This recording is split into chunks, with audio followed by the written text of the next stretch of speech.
The idea that self-sacrifice is the ultimate moral virtue has been hardwired into human culture for millennia.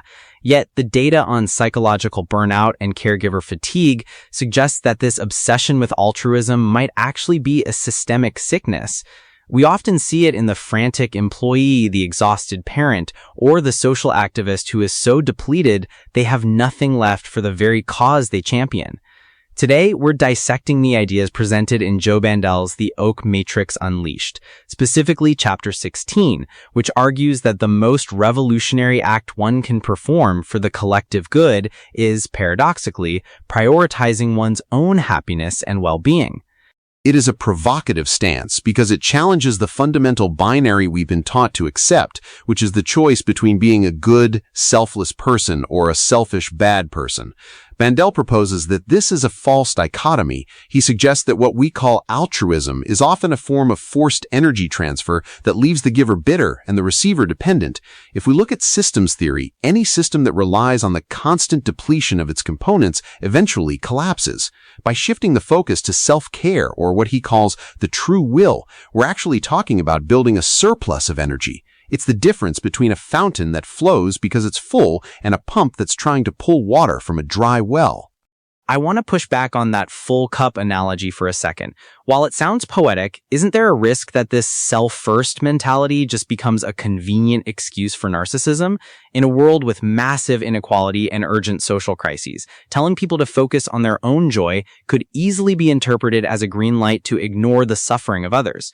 How does the text reconcile the potential for people to simply use self-care as a shield against any form of social responsibility? That's a vital distinction. The sickness Bandel describes isn't the act of helping others, it's the glorification of sacrifice as an end in itself. He distinguishes between forced altruism and overflowing strength. Think of it through the lens of the oak tree metaphor he uses.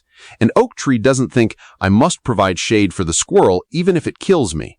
It focuses on drawing nutrients from the soil and reaching for the sun. Because the tree is healthy and structurally sound, it naturally provides shade and a home for the squirrel as a byproduct of its own existence. If the tree were sickly because it was trying to give away its water to the grass around it, it would fall over and help no one. The true will isn't about indulgence or avoiding work, it's about aligning your actions with your internal drive so that your contribution to the world is sustainable and authentic, rather than performative and depleting. So it's about the source of the action rather than the action itself. But what about the sickness of obedience he mentions? He links the societal push for sacrifice to a demand for obedience. That feels like a critique of institutional structures, government, religion, even corporate culture, that rely on people ignoring their own needs to keep the machine running. If everyone suddenly decided to put their own well-being first, wouldn't these essential social structures just fall apart? They might have to transform, certainly. Bandel is essentially pointing out that many of our institutions are artificially alive. They are propped up by the guilt and exhaustion of the individuals within them. When we look at burnout statistics, for instance, a 2021 survey by AFLAC found that 52% of employees are experiencing high levels of burnout. We see the real-world manifestation of this sickness. These people are obeying the cultural mandate to push harder, but the result isn't a better society, it's a healthcare crisis. By choosing inner authority over external obedience, you stop feeding the sickness. You stop participating in a cycle of resentment. It's an anarchist principle in a way, not chaos, but a rejection of top-down force in favor of organic, self-organized harmony. Let's get into one of the more controversial points in the chapter. He talks about self-destruction and the idea that sometimes people are trying to die, metaphorically or otherwise, and that we should let them. He uses a dental analogy, saying you have to drill out the decay to rebuild. That sounds incredibly harsh. If I have a friend who is spiraling, the conventional wisdom is to intervene at all costs. Bandel seems to be saying that intervention can actually be a form of interference that stops them from hitting the bottom they need to reach for a reset. Isn't that a dangerous game to play with people's lives? It's a very difficult concept to swallow, but it's rooted in the idea of duality. He views destruction and creation as two sides of the same coin. In psychological terms, this aligns with what some therapists call enabling.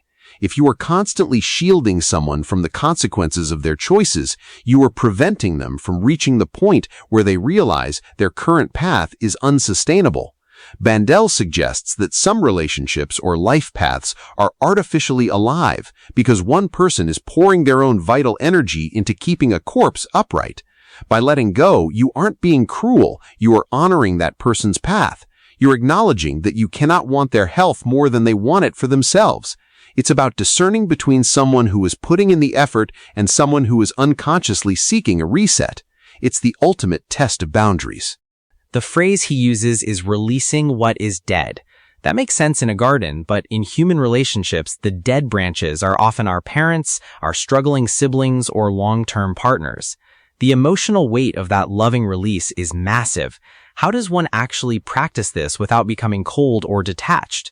There's a fine line between healthy boundaries and total emotional isolation. He frames it as a loving embrace of duality. It's not about cutting people off out of anger or indifference. It's about a clarity of purpose. If you stay in a draining, codependent situation, you eventually become sick too. Then there are two people at the bottom of the pit instead of one person on the edge trying to lower a rope. The sickness thrives on that shared depletion. True strength, that OAK quality, requires you to stay on the edge, healthy and grounded. If they won't grab the rope, jumping into the pit with them doesn't help. It's the realization that your thriving is actually a better service to them in the long run than your shared misery. It's a beacon. Your life becomes the proof that there is another way to exist. That leads to the concept of the true will. In the text, this is described as following one's inner authority or divine spark. To a skeptic, that sounds like a lot of metaphysical jargon. If we strip away the spiritual language, what does this actually look like in practice? How does a person distinguish their true will from a fleeting whim or a selfish impulse? In a practical sense, true will is about congruence. It's the alignment between your deep-seated values and your daily actions. A whim is often an escape, a way to avoid pain or seek a quick dopamine hit. True will is usually more demanding. It might involve the self-care of saying no to a party so you can sleep, or the self-care of quitting a high-paying job that violates your ethics. It's not always fun in the hedonistic sense, but it is fulfilling. Bandel suggests we check in with our conscience. That internal spark is often quite quiet compared to the loud shoulds of society. It's that feeling in your gut when you're doing something for praise rather than for the work itself. When you act from true will, you don't feel that sense of drain because the activity itself is nourishing.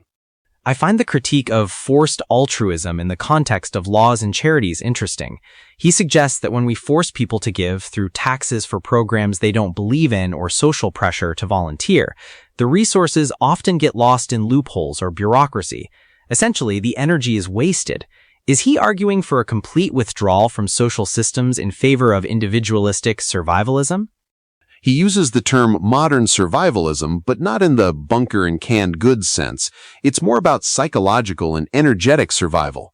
He's arguing that genuine impact comes from voluntary, enthusiastic contribution. Think about a community garden. If people are forced to be there, they'll do the bare minimum. The tools will break and the plants will die. But if people are there because they love the soil and the community, the garden thrives. He's suggesting that the sickness is trying to build a society through force and guilt rather than through inspiration and overflow. When you are operating from a place of personal success and health, your contribution to a charity or a neighbor isn't a duty, it's a natural expression of your abundance. That kind of giving is much more efficient and powerful. But isn't that a bit idealistic? Some things just need to be done whether people feel inspired to do them or not. We need infrastructure, we need waste management, we need social safety nets. If we wait for overflowing strength to fund these things, many people might suffer in the interim. This feels like the classic tension between individual liberty and the social contract. It is, and Bandel leans heavily toward the individual as the primary unit of health. His argument is that if the individuals are healthy, the social contract becomes a natural agreement among peers rather than a burden imposed by a state. He points out that under the current system of sacrifice, we still have massive suffering. The sickness hasn't cured poverty or misery, it's just made the people trying to solve it equally miserable. He's asking us to consider a radical alternative. What if the greater good is simply the sum of individual goods? If I am happy and you are happy, the world is already 2/3 happier than if we were both sacrificing our joy for a vague concept of the world. It's a ground-up approach to global healing. Let's talk about the anarchist knight, or OAK knight concept. It's a recurring theme in his work. He says the goal is to live freely, inspiring via actions, not words. This reminds me of the phrase, "be the change you wish to see in the world." But Bandel adds a layer of inner authority to it. It's not just about setting an example, it's about refusing to acknowledge the power of sick forces over your life. How does that translate to someone working a 9-to-5 job or dealing with mundane stressors? It starts with reclaiming your internal focus. In the chapter, he suggests a daily spark check-in.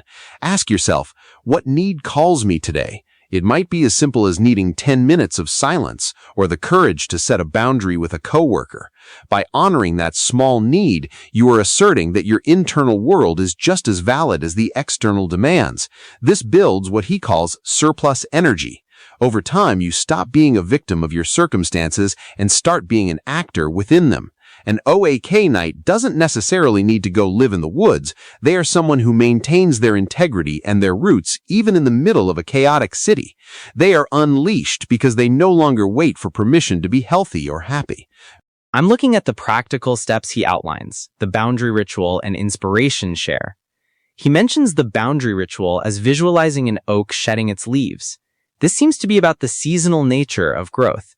You can't be in a state of constant giving or spring. There has to be a winter, a shedding. Society, however, expects constant growth, constant productivity, constant availability. How do we fight that 24/7 digital expectation of always-on altruism? That's exactly where the sickness is most visible today. The digital age has weaponized guilt. You're expected to care about every global tragedy, respond to every message instantly, and constantly perform your virtues. Bandel's advice to release what doesn't serve is a direct antidote to that. It's the realization that you have a finite amount of energy currency. If you spend it all on digital noise, you have nothing left for your physical reality, your own health, your actual family, your specific craft. Pruning those digital and social drains is essential. It's not about being anti-social. It's about being pro-life in the sense of protecting your actual living vitality. He ends the chapter with a very bold claim. Heal the world by healing yourself. It's a catchy phrase, but it places a lot of weight on the individual. It could be seen as a way of shifting systemic blame onto personal failing. If you're depressed or struggling, is it because you haven't prioritized yourself enough? That seems like it could create a new kind of guilt, the guilt of not being self-cared enough. I think he would argue that the systemic blame is exactly what he's fighting. The system is what tells you to ignore your needs until you break, and then it offers you a pill or a self-care product to get you back to work. Bandel is talking about a much deeper, more fundamental shift. He's saying the system is sick because it's built on the backs of depleted people. Therefore, the only way to truly challenge the system is to refuse to be depleted. Healing yourself isn't another task on your to-do list. It's the act of taking your to-do list and crossing off everything that isn't your true will. It's a removal of burdens, not an addition of them. It's about returning to that state of overflow. When you are no longer operating from a place of sickness, you naturally stop supporting the sick structures around you. That's how the world changes. Not by everyone attacking the same problem with the same tired energy, but by everyone becoming a source of energy themselves. It's a perspective that certainly demands a high level of personal responsibility. It suggests that our resentment is actually a compass, telling us where we are overextending or where we are allowing forced altruism to dictate our lives. Instead of suppressing that resentment to be nice, Bandel wants us to use it as a signal to prune those branches. It's about a harmony between the internal and external, a duality in a loving embrace, rather than a constant war between what I want and what I should do. Exactly. And he frames success as a beacon. When you see someone who is genuinely happy, healthy, and successful on their own terms, it doesn't make you feel lesser unless you're trapped in a competitive mindset. In a healthy framework, their success proves that thriving is possible. It's the "if they can, so can I" spark. That is far more effective at lifting people up than 1,000 forced lectures on duty.